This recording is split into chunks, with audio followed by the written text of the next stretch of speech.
मकै पोली खानको लागि टक्कसँगले हामी चाहिँ यहाँ आज आगो जलाउने आगो जलाउने हो चाहिँ मकै पोली खानको लागि आगो फुक्ने रेडी।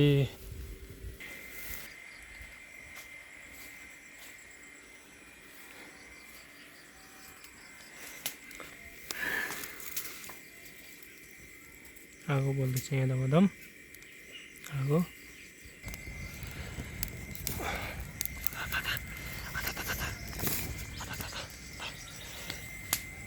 मकै चाहिँ यसरी पोल्नुपर्छ, कसैलाई नखोस्लेकन दामी हुन्छ त्यसैले।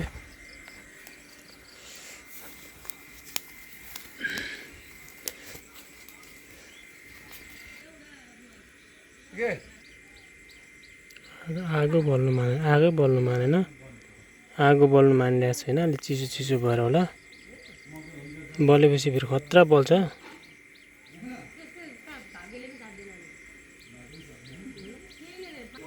आगो बल्दैछ बडा आगो।